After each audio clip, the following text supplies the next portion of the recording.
ಹರೇ ಕೃಷ್ಣ. ಜಗದೊಡೆಯ ಪಡುವಿಗೊಡೆಯ ಉಡುಪಿ ಶ್ರೀ ಕೃಷ್ಣನ ಪೂಜೆಗೆ ಶ್ರೀ ಮಧ್ವಾಚಾರ್ಯರ ಪೀಠವನ್ನು ಅಲಂಕರಿಸಿ ಜಗದೊಡೆಯನ ಪೂಜೆಗೆ ನಿಯುಕ್ತಿಗೊಂಡಿದ್ದು ಕಿರಿಯ ಸನ್ಯಾಸಿ ಶ್ರೀ ಶ್ರೀ ಲಕ್ಷ್ಮೀವರ ತೀರ್ಥ ಶ್ರೀಪಾದಂಗಳವರ ಉತ್ತರಾಧಿಕಾರಿ ಶಿರೂರು ಮಠದ ಶ್ರೀ ಶ್ರೀ ವೇದವರ್ಧನ ಶ್ರೀಪಾದಂಗಳವರು. ಇನ್ನು 2 ವರ್ಷಗಳು ನಿರಂತರವಾಗಿ ಶ್ರೀಕೃಷ್ಣನ ಪೂಜೆ, ಅನ್ನದಾನ, ಜ್ಞಾನಯಜ್ಞ, ಧಾರ್ಮಿಕ ಕಾರ್ಯಕ್ರಮಗಳು ಇನ್ನು ವೈಭವದಿಂದ ಇನ್ನು 2 ವರ್ಷಗಳವರೆಗೆ ನಿರಂತರವಾಗಿ ನಡೆಯಲಿದೆ. ಸ್ನೇಹಿತರೆ ನಮಸ್ಕಾರ, ಇದು ಸಂಜನಾ ಕ್ರಿಯೇಷನ್ಸ್. ಸ್ನೇಹಿತರೆ, ಈ ವಿಡಿಯೋದಲ್ಲಿ ಮೊನ್ನೆ ನಡೆದ ಪರ್ಯಾಯದ ಬಗ್ಗೆ ಒಂದಿಷ್ಟು ಮಾಹಿತಿಗಳನ್ನು, ಹೇಗೆ ನಡೀತು, ಏನೆಲ್ಲ ಕಾರ್ಯಕ್ರಮಗಳು, ಧಾರ್ಮಿಕ ಕಾರ್ಯಕ್ರಮಗಳು, ಹಾಗೆ ಅನ್ನ ಬ್ರಹ್ಮನ ನಾಡು. ಇದು ಮೊದಲ ಪ್ರಾಶಸ್ತ್ಯವೇ ಅನ್ನಕ್ಕೆ. ಯಾಕೆಂದರೆ ಇಲ್ಲೂ ಯಾರೂ ಹಸುವಿನಿಂದ ಹೋಗಬಾರ್ದು ಅಂತ. ಇಲ್ಲಿ ಯಾವತ್ತೂ ಎಷ್ಟೇ ಹೊತ್ತಿಗೆ ಬಂದರೂ ಊಟ ಮಾಡಿ ಹೋಗಬೇಕು. ಊಟ ಮಾಡಿ ಕೃಷ್ಣ ಕಳಿಸ್ತಾನೆ, ಖಾಲಿ ಹೊಟ್ಟೆಯಲ್ಲಿ ಕಳಿಸಲ್ಲ. ಸ್ನೇಹಿತರೆ, ಈ ವಿಡಿಯೋದಲ್ಲಿ ಮೊನ್ನೆ ನಡೆದ ಪರ್ಯಾಯದ ಬಗ್ಗೆ ಒಂದಿಷ್ಟು ಮಾಹಿತಿಗಳನ್ನು ಹೇಳ್ತಾ ಇದ್ದೇನೆ. ಅದು ಬಡಿಸೋದ್ರಿಂದ ಹಿಡಿದು, ತರಕಾರಿ ಕೊಚ್ಚೋದ್ರಿಂದ ಹಿಡಿದು, ಎಷ್ಟು ಜನ ಊಟಕ್ಕೆ ಲಕ್ಷ ಜನ ಇಲ್ಲಿ ಊಟ ಮಾಡಿಕೊಂಡು ಹೋದರು, ಎಲ್ಲ ವಿಷಯಗಳನ್ನ ಈ ವಿಡಿಯೋದಲ್ಲಿ ಹೇಳ್ತೇನೆ. ಎಲ್ಲೂ ಸ್ಕಿಪ್ ಮಾಡದೆ ಕಂಪ್ಲೀಟಾಗಿ ನೋಡಿ. ಹಾಗೆ ಫಸ್ಟ್ ಟೈಮ್ ನೋಡ್ತಾ ಇದ್ರೆ ಈ ವಿಡಿಯೋಕ್ಕೆ ಒಂದು ನಿಮ್ಮ ಸಪೋರ್ಟ್ ಇರಲಿ ಅಂತ ಹೇಳ್ತಾ ಬನ್ನಿ ವಿಡಿಯೋವನ್ನು ಸ್ಟಾರ್ಟ್ ಮಾಡೋಣ. ಸ್ನೇಹಿತರೆ, ಈಗ ನಾವು ರಾಜಾಂಗಣದಲ್ಲಿದ್ದೇವೆ. ಅಲ್ಲಿ ಒಂದು ವೈಭವವನ್ನು ನೋಡ್ತಾ ಇದ್ದೇವೆ. ಶಿರೂರು ಮಠದ ಉತ್ತರಾಧಿಕಾರಿ ಕಿರಿಯ ಸನ್ಯಾಸಿ ಶ್ರೀ ಶ್ರೀ ವೇದವರ್ಧನ ಸ್ವಾಮೀಜಿಯವರು ಶ್ರೀಕೃಷ್ಣನ ಪೂಜೆಗೆ ಬರುವ ಮೊದಲು ಹಲವಾರು ಧಾರ್ಮಿಕ ಕಾರ್ಯಕ್ರಮಗಳು ಇರ್ತವೆ. ಅದನ್ನೆಲ್ಲ ಮುಗಿಸಿ ಬಂದ ಮೇಲೆ ಕೃಷ್ಣನ ಪೂಜೆಗೆ ಬರುವಂಥದ್ದು.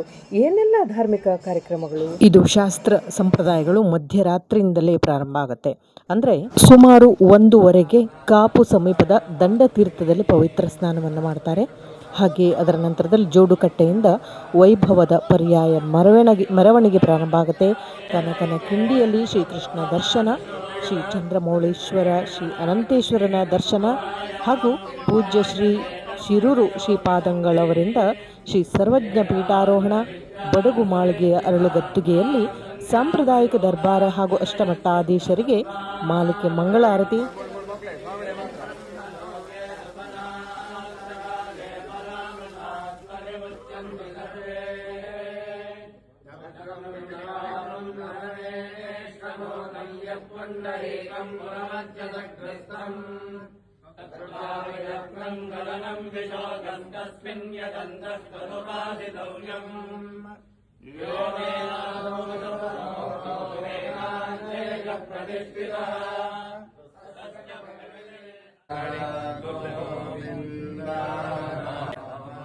ಇಷ್ಟೆಲ್ಲ ಆಗುವಾಗ ಬೆಳಗ್ಗೆ ಸುಮಾರು 6 ಗಂಟೆ ಆಗಿರುತ್ತೆ. ಅಂದರೆ ಅಷ್ಟಮಠಾಧೀಶರಿಗೆ ಮಂಗಳಾರತಿ ಆಗುವಾಗ ಅದರ ನಂತರದಲ್ಲಿ ರಾಜಾಂಗಣದಲ್ಲಿ ಪರ್ಯಾಯ ದರ್ಬಾರ್ ಕಾರ್ಯಕ್ರಮ, ಅಂದರೆ ಆಮಂತ್ರಿತ ಅಷ್ಟಮಠಾಧೀಶರಿದ್ದಾರಲ್ಲ ಅವರ ಅನುಗ್ರಹ ಸಂದೇಶ.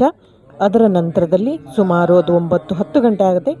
ಪರ್ಯಾಯ ಪೀಠಾಧೀಶರಿಂದ ಅಂದರೆ ಶ್ರೀ ಶ್ರೀ ವೇದವರ್ಧನ ಸ್ವಾಮೀಜಿ ಅವರಿಂದ ಅನುಗ್ರಹ ಸಂದೇಶ, ಶ್ರೀ ಕೃಷ್ಣ ದೇವರ ಪೂಜೆ, ಪಲ್ಲ ಪೂಜೆ, ಹೀಗೆ ಹಲವಾರು ಧಾರ್ಮಿಕ ಕಾರ್ಯಕ್ರಮಗಳು ನಡೆಯುತ್ತೆ. ಈಗ ಶಿರೂರು ಶ್ರೀಗಳು ಜೋಡುಕಟ್ಟೆಯಲ್ಲಿ ಪಟ್ಟದ ದೇವರ ಜೊತೆಗೆ ಮೇಣೆಯಲ್ಲಿ ಕುಳಿತು ಅದ್ಧೂರಿ ಮೆರವಣಿಗೆಯಲ್ಲಿ ರಥಬೀದಿಗೆ ಆಗಮಿಸ್ತಾ ಇದ್ದಾರೆ.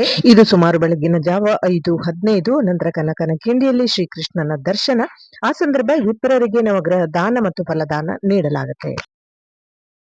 ಈ ಒಂದು ಸಂಭ್ರಮೋತ್ಸವದ ಮೆರವಣಿಗೆಯಲ್ಲಿ ಸಾವಿರ ಜನರು ಇರುತ್ತಾರೆ. ಎಲ್ಲ ಭಕ್ತರು ಕೈಗೊಳ್ತಾರೆ. ಇದರ ನಂತರದಲ್ಲಿ ಅವರು ಕೃಷ್ಣ ಮಠಕ್ಕೆ ಬಂದು ಕನಕನ ಕಿಂಡಿಯಲ್ಲಿ ಕೃಷ್ಣನ ದರ್ಶನವನ್ನು ಮಾಡ್ತಾರೆ. ಅದರ ಬಳಿಕ ಚಂದ್ರಮೌಳೇಶ್ವರ, ಅನಂತೇಶ್ವರ ದೇಗುಲಕ್ಕೆ ತೆರಳಿ ದೇವರ ದರ್ಶನವನ್ನು ಕೂಡ ಮಾಡ್ತಾರೆ. ಇಲ್ಲಿಗೆ ಈಗ ಮಠಕ್ಕೆ ಆಗಮಿಸ್ತಾ ಇದ್ದಾರೆ.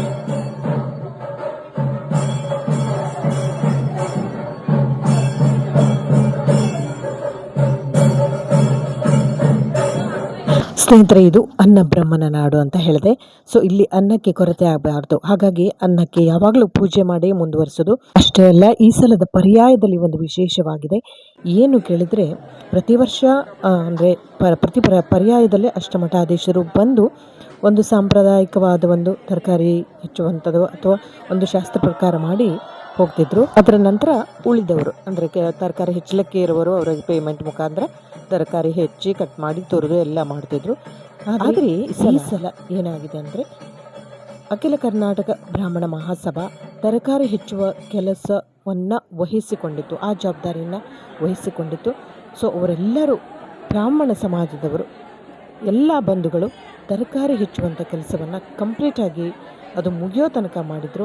ಹಾಗೆ ಇವತ್ತಿನ ಪರ್ಯಾಯದಲ್ಲಿ ಕೂಡ ಬಡಿಸುವ ಕೆಲಸವನ್ನು ಕೂಡ ಬ್ರಾಹ್ಮಣರು, ಅದು ಕಟೀಲಿನ ಅಸ್ರಣ್ಣ ಅವರ ಜವಾಬ್ದಾರಿ, ಅದು ಕೂಡ ಬ್ರಾಹ್ಮಣರೇ ಮಾಡಬೇಕು ರಾಜಾಂಗಣದಲ್ಲಿ. ಅದ್ರ ಬಗ್ಗೆ ಮುಂದೆ ತೋರಿಸ್ತೀನಿ ನೋಡಿ. ಈಗ ನಾವು ತರಕಾರಿ ಹೆಚ್ಚೋದನ್ನು ಅಖಿಲ ಕರ್ನಾಟಕ ಮಹಾಸಭಾದವರು ಮಾಡ್ತಾ ಇರೋದನ್ನು ನೋಡ್ತಾ ಇದ್ದೀವಿ. ಇದರ ಮೊದಲು ರಾಜಾಂಗಣದಲ್ಲಿ ದರ್ಬಾರ್ ನಡೆಯುತ್ತೆ.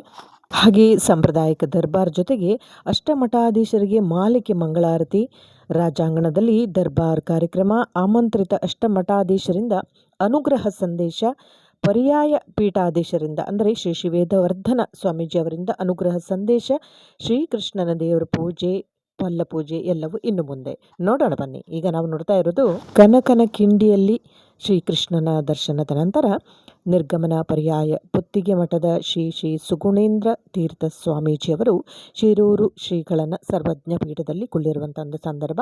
ಅವರನ್ನು ಕೈ ಹಿಡಿದು ಕರೆದುಕೊಂಡು ಬಂದು ಈ ಒಂದು ಸರ್ವಜ್ಞ ಪೀಠದಲ್ಲಿ ಕುಳ್ಳಿರಿಸ್ತಾರೆ. ಆದರೆ ಅದಕ್ಕೂ ಮೊದಲು ಆ ಸರ್ವಜ್ಞ ಪೀಠಕ್ಕೆ ನಮಸ್ಕಾರ ಮಾಡಿ ಹೆತ್ತ ತಾಯಿಗೆ, ಸ್ನೇಹಿತರೆ, ಗುರುವು ಆದ ಮೇಲೆ ಸನ್ಯಾಸ ದೀಕ್ಷೆ ತೆಗೆದುಕೊಂಡ ಮೇಲೆ ಹೆಚ್ಚು ಯಾರಿಗೂ ಅವರು ಗುರುಗಳು ನಮಸ್ಕಾರ ಮಾಡೋದಿಲ್ಲ. ಒಂದು ಹೆತ್ತ ತಾಯಿಗೆ ಮತ್ತು ಅವರ ಗುರುಗಳಿಗೆ, ಬೇರೆ ಗುರುಗಳಿಗೆ ಮಾತ್ರ ನಮಸ್ಕಾರ ಮಾಡುವಂಥ ಒಂದು ಅವಕಾಶ ಇರುತ್ತೆ. ಮತ್ತು ಅದು ಬಿಟ್ಟು ಬೇರೆ ಯಾರೇ ಎಷ್ಟೇ ದೊಡ್ಡ ಹುದ್ದೆಯಲ್ಲಿದ್ದರೂ ಕೂಡ ತಂದೆಗೂ ಕೂಡ ತಲೆ ಬಗ್ಗಿಸಿ ನಮಸ್ಕಾರ ಮಾಡೋದಿಲ್ಲ.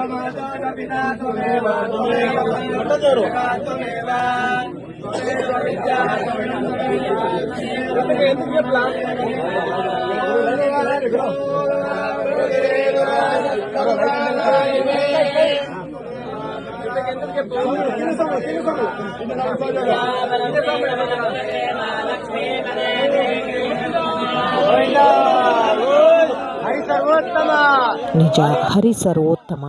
ಜಗದ್ಗುರು ಶ್ರೀ ಶ್ರೀ ಮಧ್ವಾಚಾರ್ಯರ ಮೂಲ ಮಹಾಸಂಸ್ಥಾನಂ ವಾಮನ ಮೂರ್ತಿ ಪರಂಪರೆಯ ಶ್ರೀ ಲಕ್ಷ್ಮೀವರ ತೀರ್ಥ ಶ್ರೀಪಾದರ ಉತ್ತರಾಧಿಕಾರಿ ಶಿರೂರು ಮಠದ 31ನೇ ಯತಿ ಶ್ರೀ ಶ್ರೀ ವೇದವರ್ಧನ ತೀರ್ಥ ಶ್ರೀಪಾದರ ಪ್ರಥಮ ಪರ್ಯಾಯ ಸರ್ವಜ್ಞ ಪೀಠವನ್ನು ಅಲಂಕರಿಸಿದರು. ಇದನ್ನು ನೋಡುವಾಗ ಅದೆಷ್ಟು ಭಕ್ತಿ ಭಾವ ತುಂಬಿರುತ್ತೆ. ಇನ್ನು ಹೆತ್ತ ತಾಯಿ ಕೂಡ ಪಕ್ಕದಲ್ಲಿ ಇರ್ತಾರಲ್ಲ, ಅವರಿಗೆ ಎಷ್ಟು ಮನಸ್ಸಿಗೆ ಒಂದು ಖುಷಿ ಇರುತ್ತೆ, ಅಥವಾ ಮನಸ್ಸಿಗೆ ಒಂದು ಮಗನನ್ನು ಇಂಥ ಪೀಠದಲ್ಲಿ ಕುಳ್ಳಿರಿಸುವ ಒಂದು ಅವಕಾಶ ಕೃಷ್ಣ ಪರಮಾತ್ಮ ಕೊಟ್ಟನಂತ ಅನ್ನಿಸಿರ್ಬಹುದಾ? ಅದು ಹೇಳಲಿಕ್ಕೆ ಆಗದೇ ಇರುವಂಥ ಒಂದು ಸ್ಥಿತಿ. ಇಲ್ಲಿ ಒಳಗೆ ನೂರಾರು ಕಣ್ಣುಗಳು ಈ ಒಂದು ಸಂದರ್ಭಕ್ಕೆ ಸಾಕ್ಷಿಯಾಯಿತು. ಹೊರಗೆ ದೊಡ್ಡ ದೊಡ್ಡ ಸ್ಕ್ರೀನ್ಗಳು ಕೂಡ ನೋಡುವ ಅವಕಾಶ ಇತ್ತು.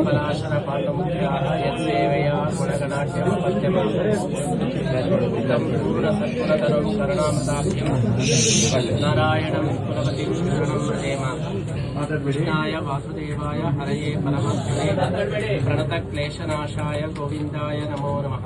ವ್ಯಾಸಾಯ ಭವನಾಶಾಯ ಶ್ರೀಶಾಯ ಗುಣರಾಶಯೇ ಹೃದ್ಯಾಯ ಶುದ್ಧವಿದ್ಯಾಯ ಮಧ್ವಾಯ ಚ ನಮೋ ನಮಃ. ಸ್ನೇಹಿತರೆ, ಈ ಒಂದು ಸಂದರ್ಭ ಪರಮ ಪವಿತ್ರವಾದ ಸಂದರ್ಭ. ಇದು ಮಾಧ್ವ ಪರಂಪರೆ. ಜಗದ್ಗುರು ಶ್ರೀ ಮಧ್ವಾಚಾರ್ಯರು ಈ ಪೀಠವನ್ನು ಸ್ಥಾಪಿಸಿದರು. ಅನೇಕ ಅಷ್ಟಮಠಾಧೀಶರು ಈ ಪೀಠವನ್ನು ಅಲಂಕರಿಸಿದ್ದಾರೆ. ಇವತ್ತು ಪ್ರತಿ 2 ವರ್ಷಗಳಿಗೊಮ್ಮೆ ನಡೆಯುವ ಪರ್ಯಾಯದಲ್ಲಿ ಇದೇ ಥರ ನಡೆಯುತ್ತೆ. ಇವತ್ತು ಲಕ್ಷ್ಮೀವರ ತೀರ್ಥರ ಉತ್ತರಾಧಿಕಾರಿ ಶಿರೂರು ಮಠದ 31ನೇ ಯತಿ ಶ್ರೀ ಶ್ರೀ ವೇದವರ್ಧನ ಶ್ರೀಪಾದರು ಸರ್ವಜ್ಞ ಪೀಠವನ್ನು ಅಲಂಕರಿಸಿದರು. ಈ ಒಂದು ಸಂದರ್ಭದಲ್ಲಿ ಅಷ್ಟಮಠಾಧೀಶರು, ಅನೇಕ ಹಿರಿಯರು, ನಿರ್ಗಮನ ಪುತ್ತಿಗೆ ಶ್ರೀಗಳು ಹಾಗೂ ಪೂರ್ವಾಶ್ರಮದ ತಂದೆ ಹಾಗೂ ದಿವಾನರಾದ ಡಾಕ್ಟರ್ ಶ್ರೀ ಉದಯ್ ಕುಮಾರ್ ಸರಳತಾಯಿ ಹಾಗೂ ಹೇತ ತಾಯಿ ಹಾಗೂ ತಂಗಿ ಹಿರಣ್ಮಯಿ ಕೂಡ ಇದ್ರು. ಇದರ ನಂತರ ನಡೆಯುತ್ತೆ ಶ್ರೀಗಳಿಂದ ಪ್ರಪ್ರಥಮ ಪೂಜೆ ಶ್ರೀಕೃಷ್ಣನಿಗೆ. ಅವರು ಅದೆಷ್ಟು ಭಾವುಕರಾಗಿರ್ಬೋದು, ಬಹಳ ಆಸಕ್ತಿಯಿಂದ ಬಂದಂಥ ಕ್ಷೇತ್ರ.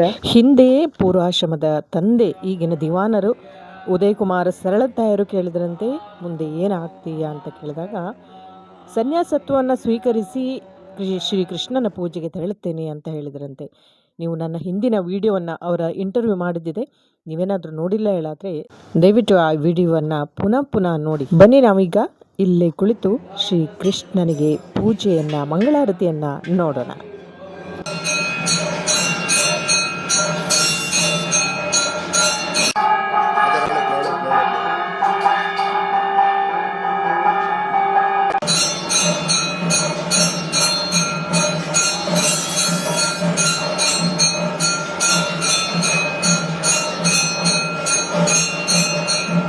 ಸ್ನೇಹಿತರೆ, ಈಗ ಬನ್ನಿ ಇನ್ನೊಂದು ವಿಶೇಷವನ್ನು ಹೇಳ್ತೀನಿ.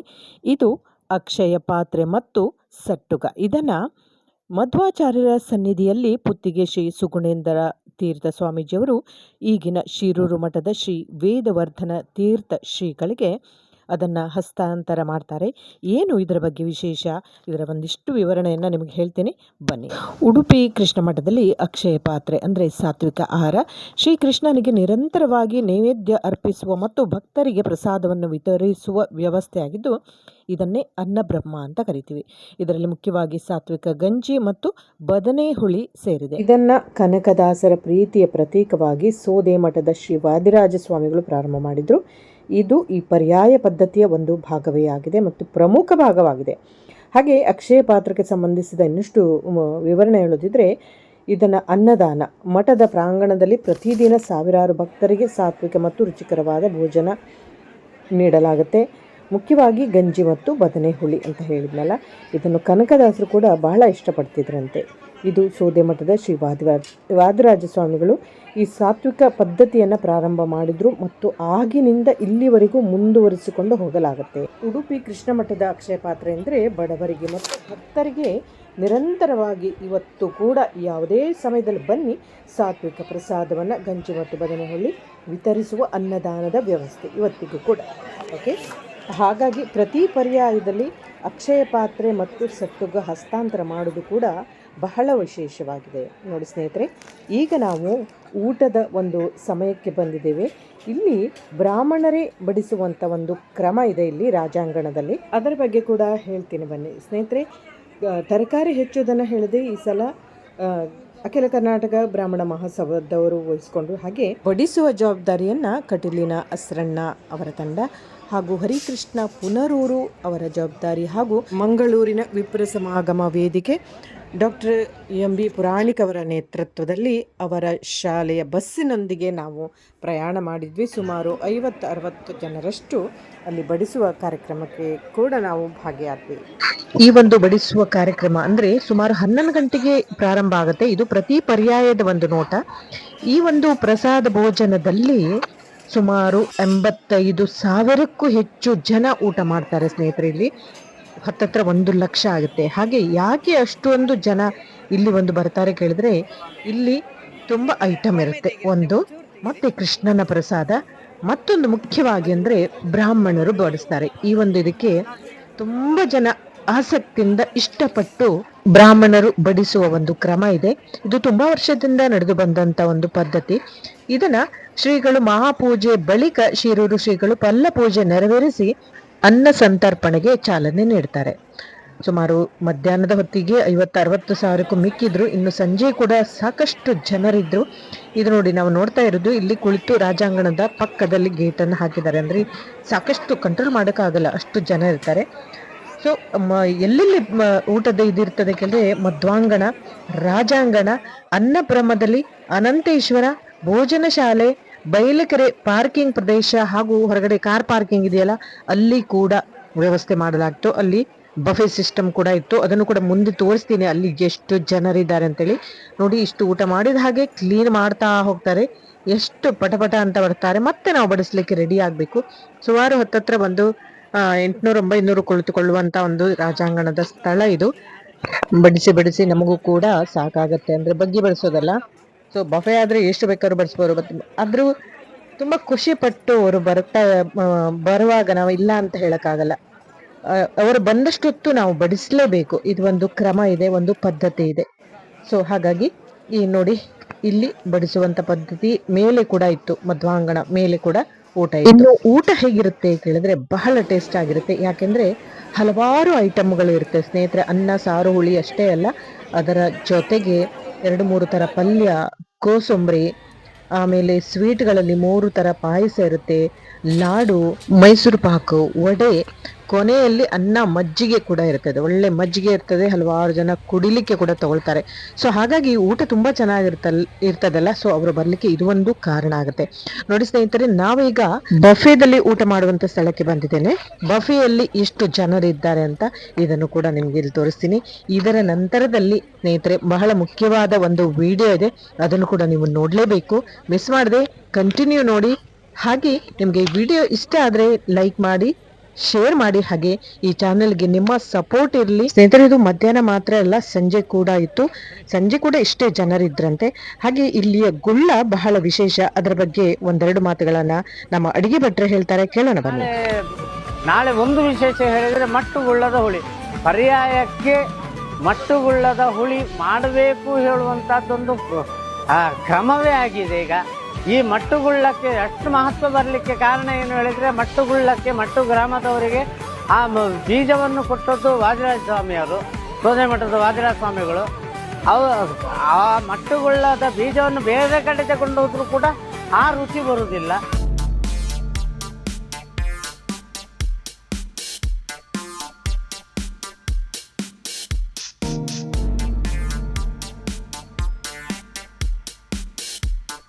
ವಾವ್, ನೋಡ್ಲಿಕ್ಕೆ ಇಷ್ಟು ಚಂದ ಇದೆ ಮಟ್ಟುಗುಳ್ಳ. ಮತ್ತೆ ಪರ್ಯಾಯದಲ್ಲಿ ಮಾಡಿದ ಅಡಿಗೆ ರುಚಿ, ಮಟ್ಟುಗುಳ್ಳದ ಹುಳಿ ರುಚಿ ಬೇರೆ ಎಲ್ಲಿ ಯಾವಾಗ ಮಾಡಿದ್ರು ಆಗುತ್ತಿಲ್ಲ. ಸ್ನೇಹಿತರೆ, ಕೊನೆಯದಾಗಿ ಇಲ್ಲಿನ ಇನ್ನೊಂದು ವಿಶೇಷವನ್ನ ಹೇಳಬೇಕು, ಬ್ರಹ್ಮರಥದ ಬಗ್ಗೆ. ಸ್ನೇಹಿತರೆ, ನೋಡ್ತಾ ಇದ್ದೀರಲ್ಲ, ಈಗ ಗರುಡನನ್ನ ನೋಡಿದ ನಂತರವೇ ರಥ ತನ್ನ ಮೆರವಣಿಗೆಯನ್ನ ಪ್ರಾರಂಭ ಮಾಡುತ್ತೆ. ನೀವು ನೋಡ್ತಾ ಇದ್ದೀರಾ, ಗರುಡ 3 ಸುತ್ತು ಹಾಕಿದ ನಂತರ ನೋಡ್ತಾ ಇದ್ದೀರಲ್ಲ, ಅಲ್ಲಿ ಸುತ್ತಾ ಇರೋದನ್ನ, ಅಂದ್ರೆ ತನ್ನ ದೈವಿಕ ಉಪಸ್ಥಿತಿಯನ್ನ ಅದು ಸೂಚನೆ ನೀಡುವಂಥದ್ದು. ಎಲ್ಲ ರಥ ಪ್ರಯಾಣಕ್ಕಾಗಿ ಪೂಜೆ ಮುಗಿದ ನಂತರ ಗರುಡ ಸುತ್ತಾ ಇರೋದನ್ನ ನೋಡ್ತಾ ಇದ್ದೀರಲ್ಲ, ಅಂದ್ರೆ ಬ್ರಹ್ಮರಥವನ್ನ ಪ್ರಾರಂಭ ಮಾಡಲು ಒಂದು ರೀತಿಯ ಅನುಮತಿ ಕೊಟ್ಟ ಹಾಗೆ. ಇದು ಎಷ್ಟು ದೈವಿಕವಾಗಿದೆ ಸ್ನೇಹಿತರೆ. ಇದು ಏನೋ ಕಟ್ಟುಕತೆಯಲ್ಲ, ಉಡುಪಿಯಲ್ಲಿ ನಡೆಯುವಂಥದ್ದು. ಇದಕ್ಕೆ ಈ ಒಂದು ದೃಶ್ಯವನ್ನ ತುಂಬಿಕೊಳ್ಳಲು ಅಲ್ಲಿ ಸಾವಿರ ಜನರೇ ಸಾಕ್ಷಿ. ಎಸ್ ಸ್ನೇಹಿತರೆ, ಪರ್ಯಾಯದ ಬಗ್ಗೆ ಎಷ್ಟು ಹೇಳಿದ್ರೂ ಕಡಿಮೆ. ನೋಡಿದ್ರಲ್ಲ, ಜಗದ್ಗುರು ಮಧ್ವಾಚಾರ್ಯರ ಮೂಲ ಮಹಾಸಂಸ್ಥಾನದ ವಾಮನ ತೀರ್ಥ ಪರಂಪರೆಯ ಶ್ರೀ ಲಕ್ಷ್ಮೀವರ ತೀರ್ಥ ಶ್ರೀಪಾದರ ಉತ್ತರಾಧಿಕಾರಿ, ಶೀರೂರು ಮಠದ 31ನೇ ಯತಿ ಶ್ರೀ ವೇದವರ್ಧನ ತೀರ್ಥ ಶ್ರೀಪಾದರ ಪ್ರಥಮ ಪರ್ಯಾಯ ಎಷ್ಟು ವೈಭವದಿಂದ ನಡೀತು ಎಲ್ಲವನ್ನ ನೋಡಿದ್ರಲ್ಲ ಸ್ನೇಹಿತರೆ. ನಿಮಗೂ ಖುಷಿಯಾಗಿರ್ಬೇಕಲ್ಲ. ನೀವು ಅಲ್ಲಿ ಬರೆದೋದ್ರೇನಾಯಿತು, ವಿಡಿಯೋದಲ್ಲಿ ಕುಳಿತು ನೋಡಿದ್ರಲ್ಲ, ನಿಮಗೆ ಕೃಷ್ಣನ ಅನುಗ್ರಹ ಖಂಡಿತ ಆಗುತ್ತೆ. ನಾವು ಈಗ ನೋಡ್ತಾ ಇರೋದು ಗೀತಾ ಮಂದಿರದ ಬಗ್ಗೆ ಆಲ್ರೆಡಿ ನಾನು ವಿಡಿಯೋವನ್ನು ಹಾಕಿದ್ದೆ. ನೀವು ನೋಡಿಲ್ಲ ಹೇಳಿದ್ರೆ ಖಂಡಿತ ನೋಡಿ. ಹಾಗೆ ಈ ಪರ್ಯಾಯದ ದರ್ಬಾರಿನ ಹಾಲ್ನಲ್ಲಿ ಶ್ರೀ ವೇದವರ್ಧನ ಶ್ರೀಗಳ ಸಂದೇಶ ಇತ್ತು. ಏನಪ್ಪ ಕೇಳಿದರೆ, ವೇದಗಳ ರಕ್ಷಣೆ ಮಾಡುವಂಥದ್ದು ಹಾಗೂ ಪಂಡಿತರ ಪೋಷಣೆಗೆ ಆದ್ಯತೆ ನೀಡುವಂಥದ್ದು. ಸ್ನೇಹಿತರೆ, ಈ ಒಂದು ಪರ್ಯಾಯದ ಕೆಲವು ದಿನಗಳು, ಇನ್ನು 1 ವಾರಗಳ ಕಾಲ ಇಲ್ಲಿ ಧಾರ್ಮಿಕ ಪ್ರವಚನ ನಡೆಯುತ್ತೆ. ಹಾಗೂ ಸಾಂಸ್ಕೃತಿಕ ಕಾರ್ಯಕ್ರಮಗಳು ಕೂಡ ನಡೆಯುತ್ತೆ. ಸ್ನೇಹಿತರೆ, ಕೊನೆಯದಾಗಿ ನೀವು ಬನ್ನಿ, ನಿಮ್ಮವರನ್ನು ಕರೆತನ್ನಿ ಶ್ರೀಕೃಷ್ಣನ ದರ್ಶನಕ್ಕೆ, ಎಲ್ಲವೂ ಒಳ್ಳೆಯದಾಗುತ್ತೆ. ಕೊನೆಯದಾಗಿ ಒಂದು ಮಾತು, ಈ ವಿಡಿಯೋ ನಿಮಗೆ ಇಷ್ಟ ಆದರೆ ಎಂದಿನಂತೆ ಸಪೋರ್ಟ್ ಇರಲಿ, ಲೈಕ್ ಮಾಡಿ, ಶೇರ್ ಮಾಡಿ, ಹಾಗೆ ಸಬ್ಸ್ಕ್ರೈಬ್ ಮಾಡಿ ಅಂತ ಹೇಳ್ತಾ, ಮುಂದಿನ ವಿಡಿಯೋದಲ್ಲಿ ಮತ್ತೊಂದು ವಿಷಯದೊಂದಿಗೆ, ಅಲ್ಲಿವರೆಗೂ ಎಂದಿನಂತೆ ಹೆಪಿ ಆಗಿರಿ ಆ್ಯಂಡ್ ಹೆಲ್ದಿ ಆಗಿರಿ. Thanks for watching. ನಮಸ್ಕಾರ. ಮತ್ತೆ ಹೇಳಿ, ಹರೇ ಕೃಷ್ಣ.